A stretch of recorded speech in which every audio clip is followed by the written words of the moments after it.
There are places on the map marked Unexplored Territory.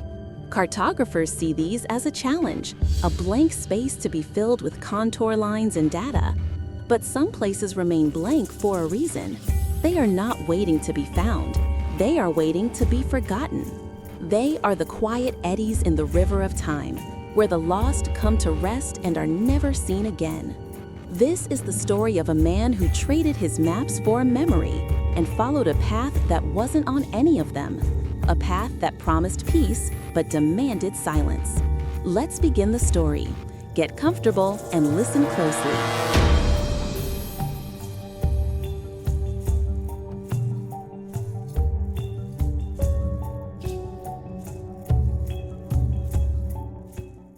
The weight on David Miller's shoulders was more than just the 60-pound pack digging into his clavicles.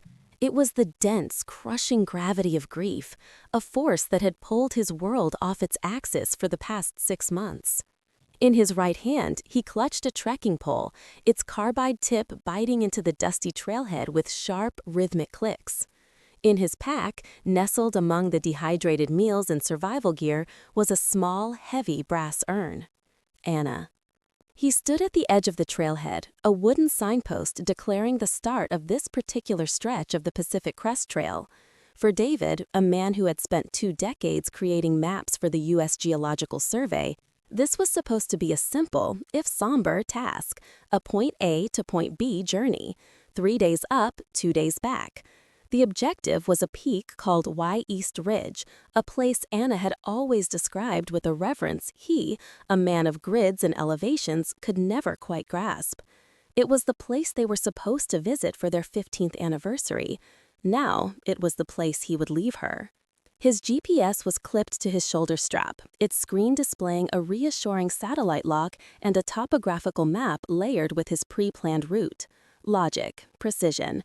These were the tools of his trade, the bulwarks against chaos. Anna had always laughed at his meticulousness. "You chart the world, Davy," she'd say, her fingers tracing the ink on one of her freshly printed maps, "but you forget to get lost in it." She hiked by instinct, by the feel of the sun on her neck and the whisper of the wind in the firs. She sought the world's magic, while he sought to quantify its every feature. Now, his own internal map was gone, a blank space where his future used to be, and this hike felt like a desperate attempt to find true north again. The night before, in a sterile motel room that smelled of pine-scented cleaner and loneliness, he had opened her old hiking diary. It was a worn, leather-bound book, its pages filled with her elegant, looping script and whimsical sketches of wildflowers and mountain vistas. He found the entry for this very section of the trail, written 5 years prior.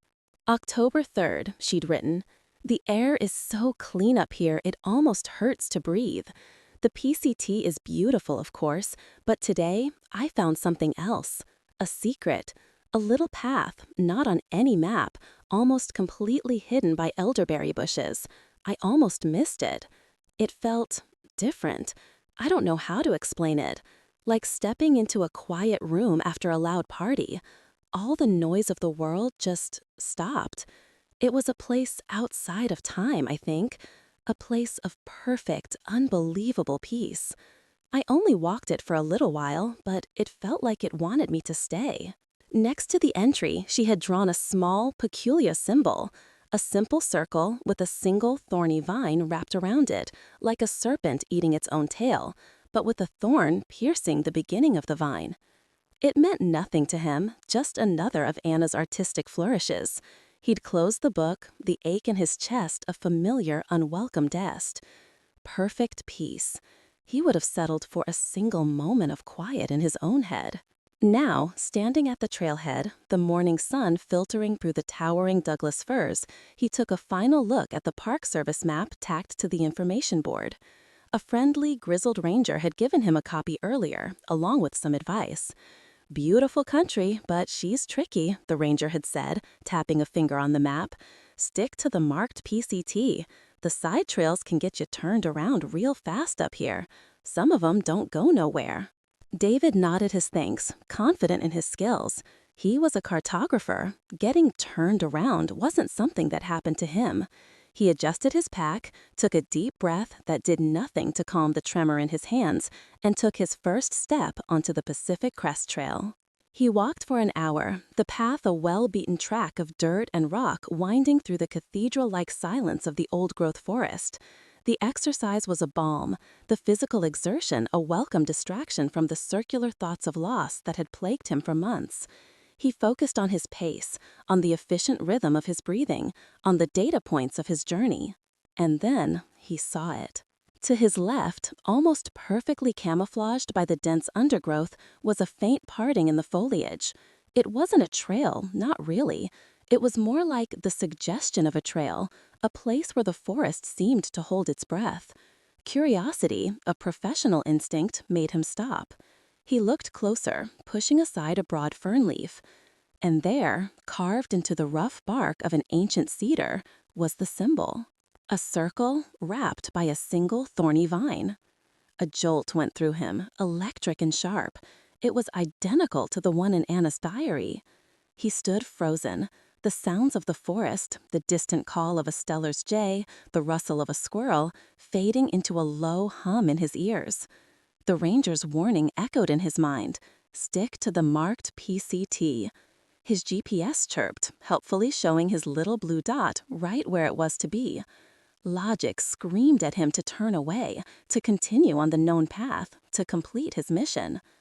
But then, a different voice, a whisper from the hollow space Anna had left behind, spoke to him. A place outside of time, a place of perfect peace. It was a foolish, sentimental impulse, a deviation from the plan. It was everything he was not, and everything she was. But the thought of walking a path she had walked, of seeing this secret place she had loved, was a pull he couldn't resist. It felt like a way to touch her again, to find a piece of her he had never known. Driven by a sudden, grief-fueled need that overwhelmed 20 decades of meticulous planning, David Miller ignored the ranger's warning, ignored his GPS, and ignored the cold, logical voice in his own head. He turned his back on the Pacific Crest Trail and stepped onto the unmarked path. The transition was instantaneous and absolute. One moment, he was in the familiar, vibrant world of the PCT, a world of dappled sunlight, birdsong, and the scent of pine and damp earth. The next, he was somewhere else entirely. The air grew heavy, still, and profoundly silent. The ambient sounds of the forest didn't just fade, they were sliced away, as if a thick pane of glass had been dropped between him and the world he'd just left. The light, too, was different.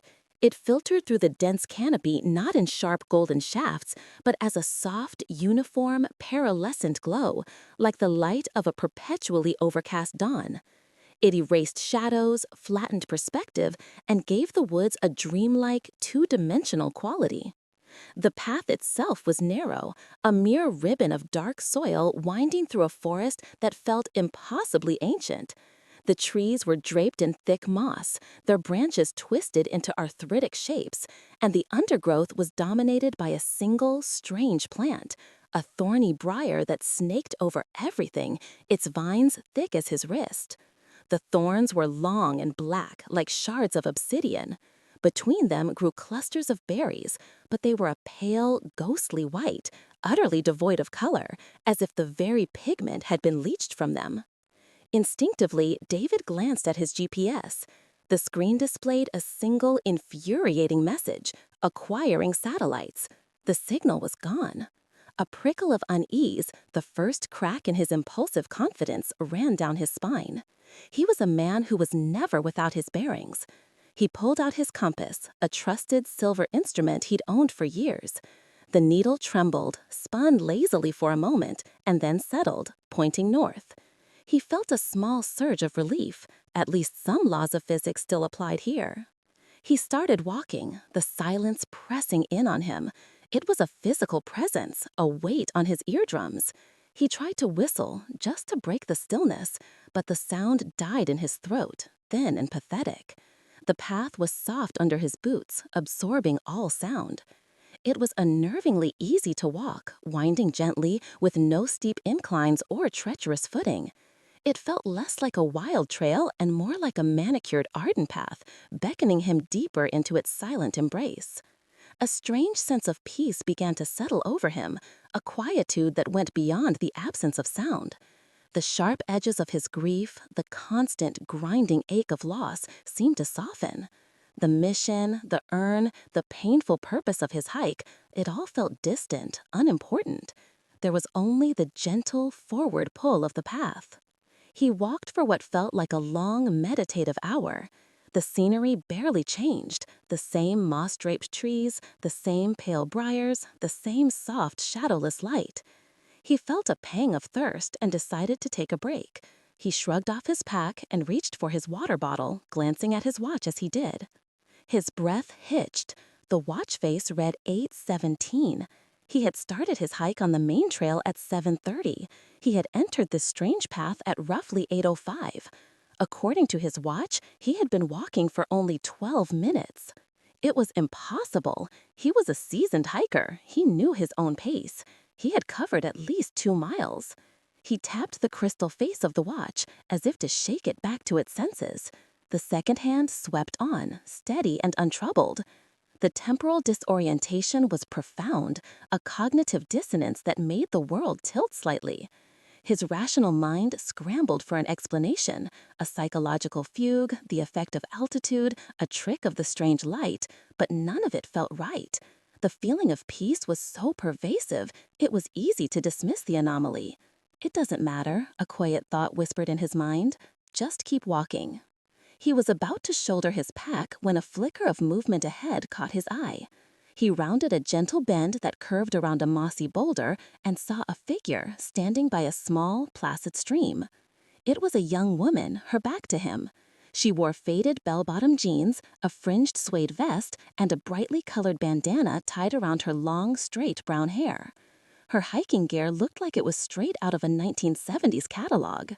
A surge of relief washed over David. Another person. The silence was broken. "Hello," he called out, his voice sounding rusty and loud in the stillness. The woman turned, her movements slow, almost languid. Her face was young, framed by her long hair, but her eyes were wrong. They were a placid, peaceful blue, but completely unfocused, as if she were looking at something 1,000 miles away. A slow, serene smile touched her lips, a smile of utter, untroubled contentment. It didn't reach her eyes. She looked at David, or rather through him, and said nothing, not a single word. Then, with the same unhurried grace, she turned back to the stream, her attention captured once more by the silent, unmoving water. David stood rooted to the spot, a cold dread seeping into the strange peace that had settled on him. Her stillness was unnatural. Her silence was not shy. It was absolute. It was the silence of a doll, of something from which the animating spark had been removed. He wanted to call out again, to ask if she was okay, but the words wouldn't come. Her placid emptiness was a wall he couldn't penetrate.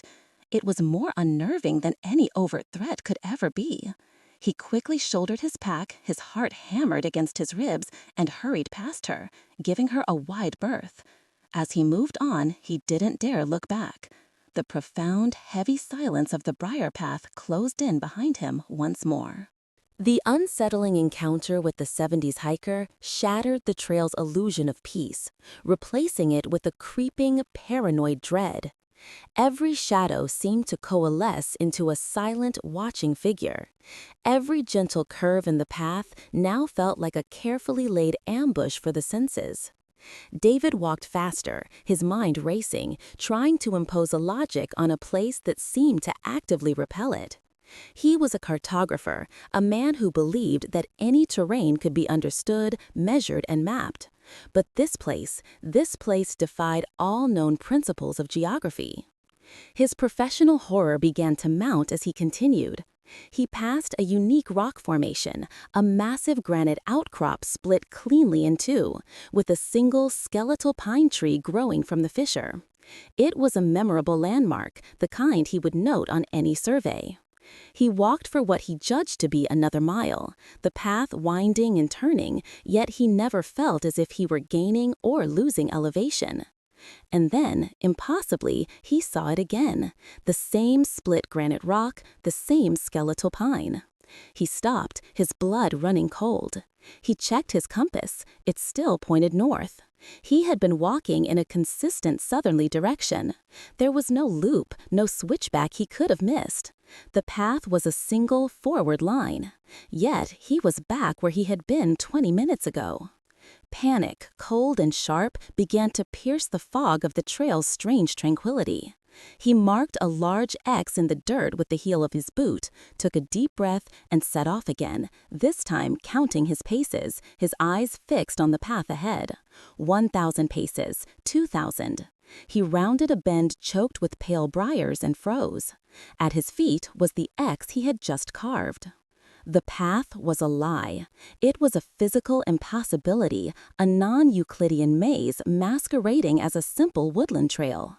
It was looping and folding in on itself, presenting the illusion of forward motion while leading him precisely nowhere. He was a rat in a maze designed by a mad god, and the walls were made of a geography that mocked his life's work. The sense of being trapped, truly and fundamentally trapped, began to settle in his bones. It was then that he started seeing the others. Deeper in, where the light seemed even dimmer and the silence more profound, he came upon an old man kneeling by the same silent stream the 70s hiker had been watching. The man wore canvas trousers, a flannel shirt worn thin with age, and a battered fedora. He was hunched over a rusty gold pan, endlessly sifting the same handful of river gravel, his movements practiced and rhythmic. A prospector, David guessed, from the 1930s or 40s. David watched him for a full 5 minutes. The man never looked up. His face, etched with the deep lines of a long, hard life, was a mask of serene concentration, as if the secret to the universe was hidden in those worthless stones. Further on, he saw them sitting on a fallen log. A young couple, dressed in the baggy jeans and garish windbreakers of the 1990s. They were holding hands, their heads resting against each other, staring contentedly at a featureless wall of trees. Their faces were studies in blissful vacuity. They didn't speak, they didn't move, they just sat, caught in a single, perfect, endless moment of quiet companionship. These were not ghosts. David felt that with a certainty that chilled him to his core. They were solid, real, breathing people. They were alive.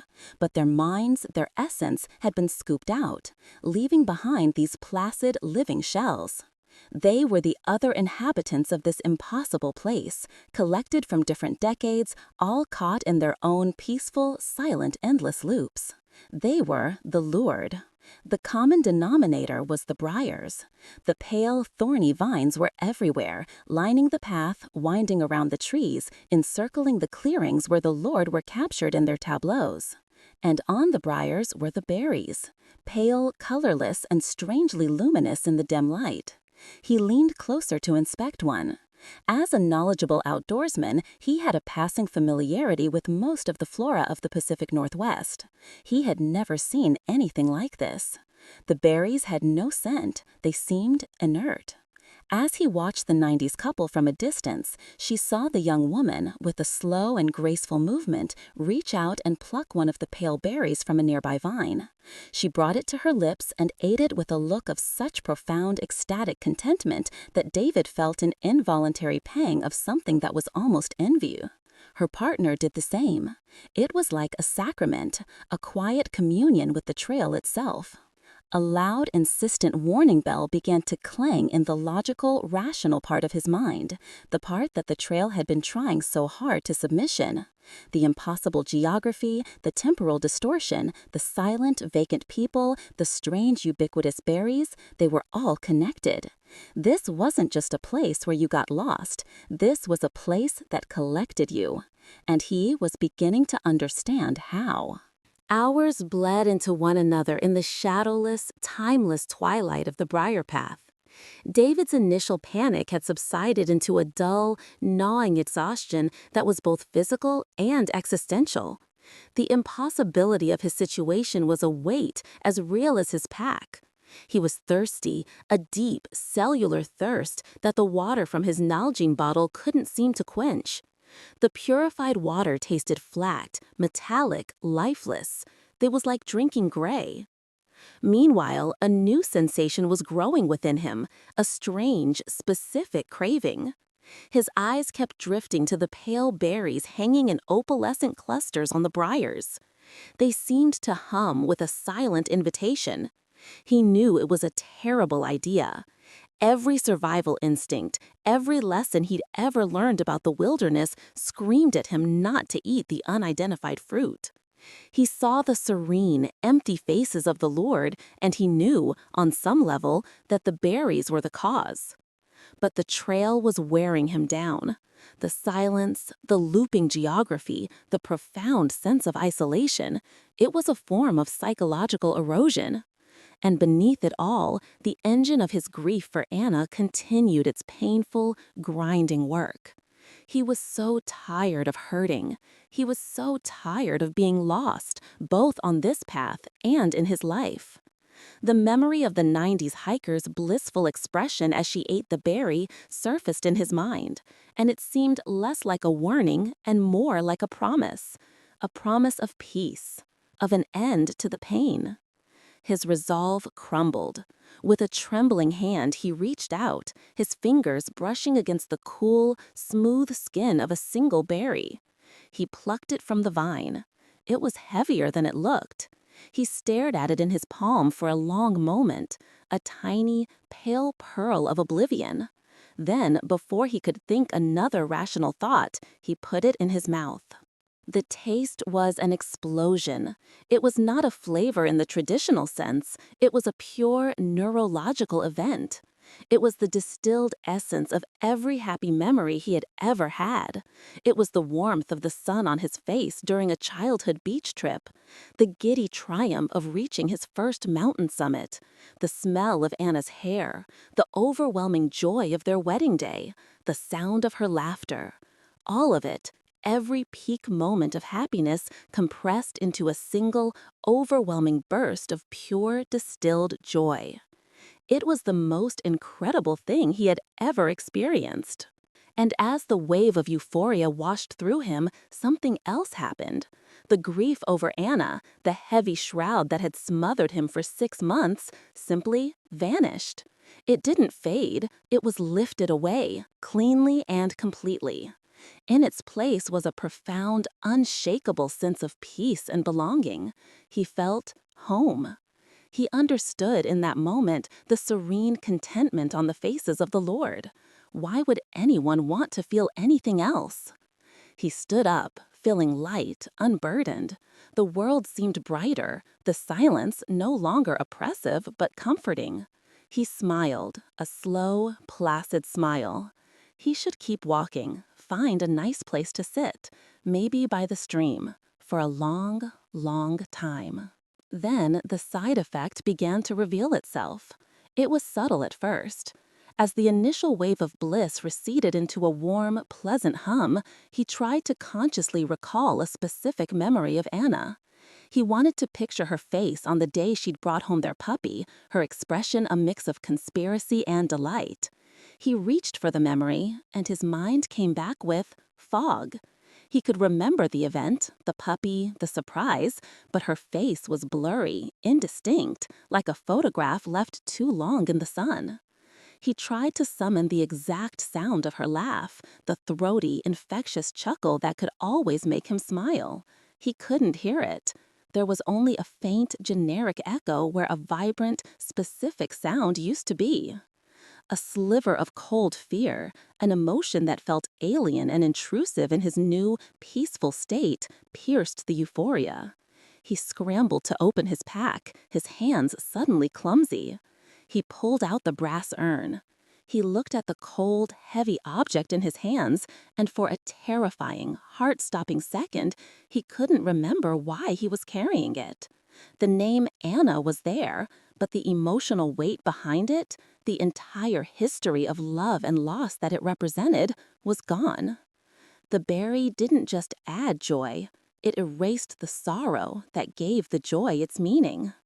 The horrifying, beautiful, elegant cruelty of the trap laid itself bare in his mind. The trail was a predator of the heart. It didn't hunt with teeth and claws. It hunted with solace.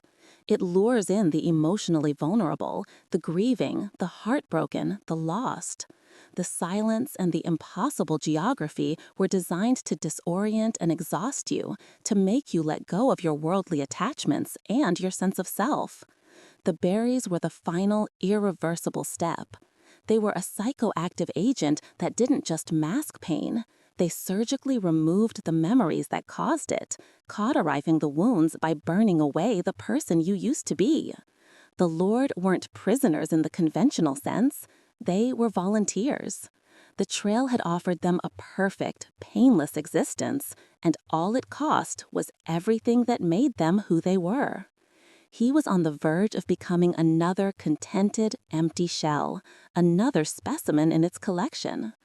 The berry didn't just add joy.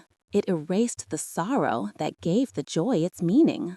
The realization that he was being digested by the trail, his very identity being broken down and absorbed, was a splash of icy water. The placid contentment curdled into a new, more potent form of terror. He understood now that the trail was not just a place. It was a sentient, passive intelligence, a Venus flytrap for the soul. And now that it had a taste of him, it began to actively hunt.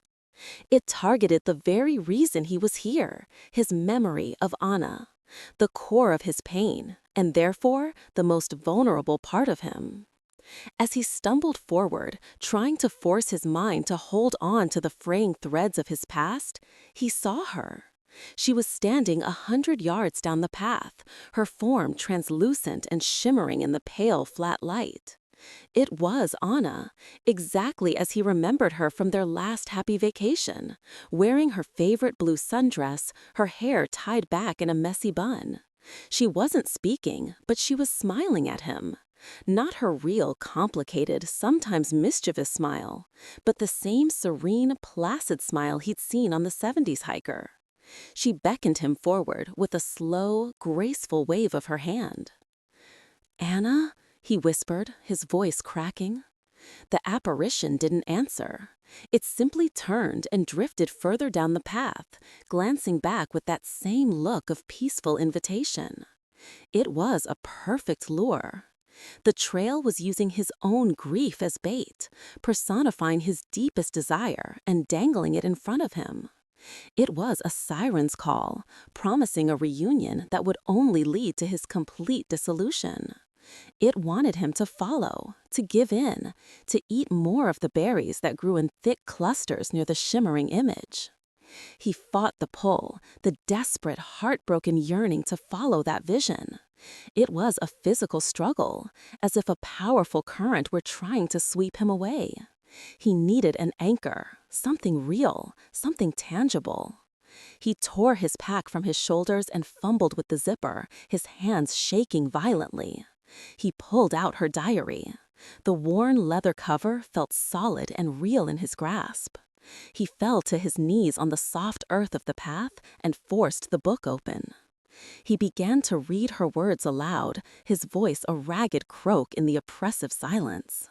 He read about her frustrations with the failed pottery project, her joy at finding a rare wildflower, her complaints about his snoring, her funny, sharp observations about their neighbors. He read about the real Anna, the one who could be moody and brilliant and funny and sad.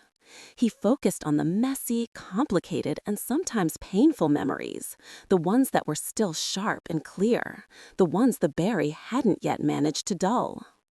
"You hated spiders," he said, his eyes fixed on an entry where she described trapping a wolf spider under a glass and making him take it outside.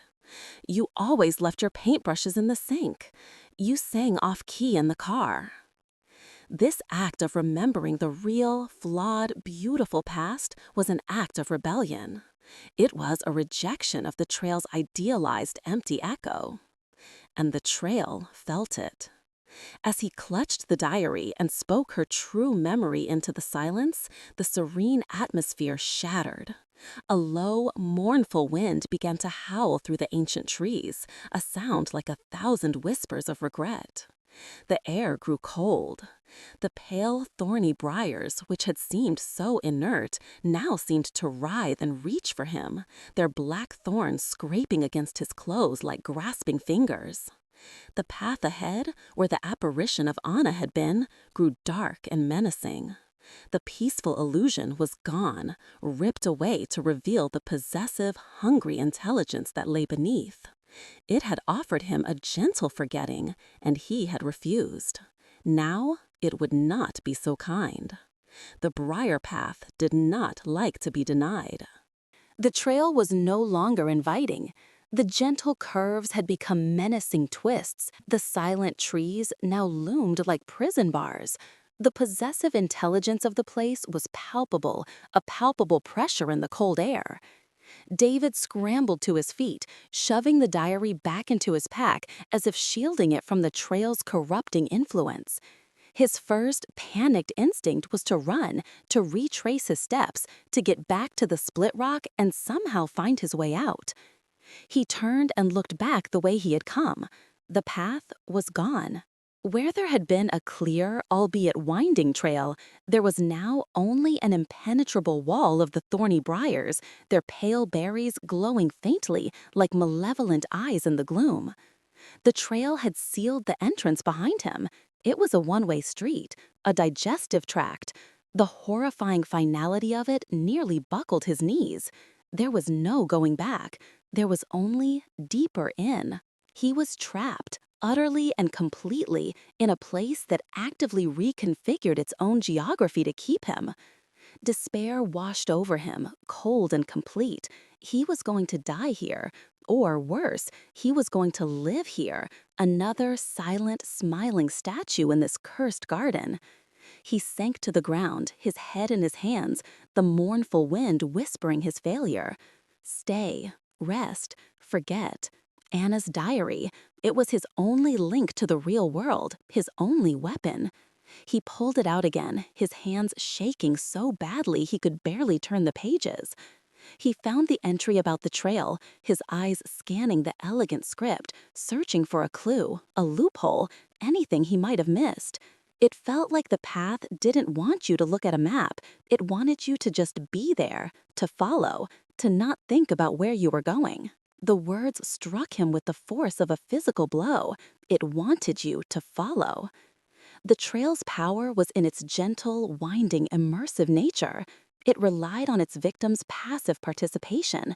It coaxes, it lures, it seduces you into following its serpentine logic.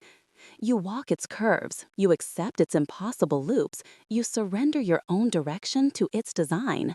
That's how it traps you. It gets you to agree to its reality. And in that moment of desperate clarity, a plan formed in his mind, a plan born of 2 decades of discipline, of logic, of a life spent imposing straight lines on a curved earth. The plan was anathema to the very nature of the briar path. It was an act of profound navigational defiance. He couldn't follow the path out. The path was the trap. So he would have to break the path. He got to his feet, a new, cold resolve settling in his gut. He pulled the silver compass from his pocket. The needle trembled, but it still held true, pointing to the magnetic north that existed outside this pocket dimension. He took a bearing. He had been generally heading south. The PCT, his entry point, was somewhere to the east. Civilization, miles and miles away, was to the west. West, a straight line. His plan was insane. It was a cartographer's gambit. He would ignore the path. He would ignore the illusions. He would ignore the very landscape the trail presented to him. He would use his compass to set a course due west, and he would walk in a perfectly straight line, no matter what stood in his way.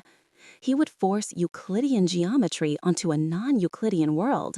He would cut his own path, a line of pure logic, straight through the heart of the trail's magical, meandering deception.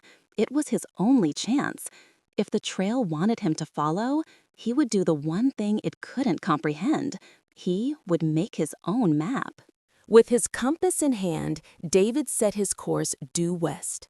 He took a deep breath, looked away from the treacherous, beckoning curve of the path, and plunged directly into the thick, tangled wall of briars. The ordeal began immediately. The thorns, hard and sharp as obsidian, tore at him. They ripped through the fabric of his hiking pants and sleeves, slicing his skin in 100 shallow cuts. The pain was sharp and constant, a brutal physical reality that stood in stark contrast to the trail's psychological warfare. He gritted his teeth and pushed forward, his arms held up to protect his face, the compass clutched in his fist like a holy relic. Every step was a battle. The vine snagged his pack, trying to pull him back, to trip him, to drag him down into the overgrown maze. The trail, sensing his defiance, fought back with all the power at its disposal. It could not stop him physically, but it could assail his mind. Powerful illusions bloomed in the periphery of his vision. To his left, he saw a warm, cozy cabin, smoke curling from its chimney, a promise of safety and rest just a few yards off his straight-line course.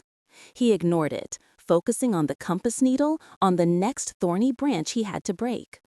To his right, a clear, easy path suddenly opened up, winding westward in the exact direction he was heading, a tempting alternative to the punishing briars.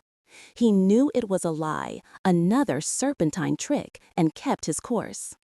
It began to use the Lord against him.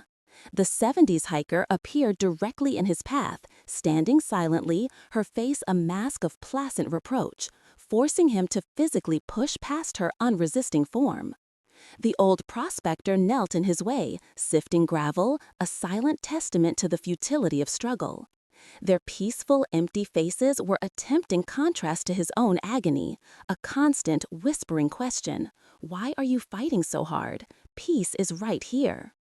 The wind rose to a gale, and the whispers became desperate, pleading voices, a chorus of forgotten souls. Stay with us. It's so quiet here. You can let go. Rest. He could hear Anna's voice among them, not her real voice, but the trail's sweet, hollow imitation. Davy, you're hurting yourself. Stop. Stay with me. He was bleeding, exhausted, dehydrated. His body screamed for him to stop. He stumbled, falling to his knees, the thorns digging into his legs. He was on the verge of collapse, ready to give in, to just lie down and let the trail take him. And then it offered its most powerful, most cruel illusion. He broke through a thicket of thorns and stumbled into a small, perfect clearing. The oppressive gloom was gone, replaced by warm, golden sunlight. Wildflowers grew in the soft grass, and sitting on a smooth, sun-drenched log was Anna, the real Anna, not the translucent echo, but a solid, vibrant vision of her, looking healthy and happy. She smiled at her, her real, beautiful, flawed smile, and held out her hand. In her palm was a small handful of the pale berries. "You're so tired, my love," the vision said, her voice a perfect replica of the one he'd longed to hear. "You fought so hard. You can rest now. No more pain. We can be at peace here, together. Just eat. It will all be okay." This was the final test, the culmination of his grief, his desire, and the trail's insidious power. He looked at this perfect vision of everything he had lost, this promise of an end to all his suffering. The temptation was immense, a physical pull that threatened to tear his soul apart. He squeezed his eyes shut. He didn't look at the illusion. He looked inward, at the memory he clutched like a shield. The memory of her in the hospital bed, the memory of the pain in her eyes, the memory of her fierce, terrified, brave fight. The real, painful memories, the ones the trail wanted to erase. "You're not her," he growled, forcing himself to his feet. He opened his eyes, looked at the perfect, waiting vision of his deepest desire, and turned his back on it. He took a single, painful step, and then another, walking away from the sunlit clearing and back into the darkness and the thorns, back to his straight, logical, agonizing line. Behind him, the vision of Anna let out a sound of pure, inhuman rage, and the clearing, the sun, and the flowers dissolved into nothing but thorns and wind. He didn't know how long he walked. Time had no meaning in the ordeal. There was only the compass, the pain, and the relentless forward motion. He was running on pure, primal instinct, his mind stripped down to a single objective, west. The end came suddenly. He burst through a final thick wall of briars, his clothes in tatters, his body a canvas of blood and scratches, and tumbled down a short, steep embankment. He landed hard on a surface of gravel and weeds. The heavy, oppressive silence he had grown accustomed to was shattered by a sound so normal, so mundane, that it shocked him to his core.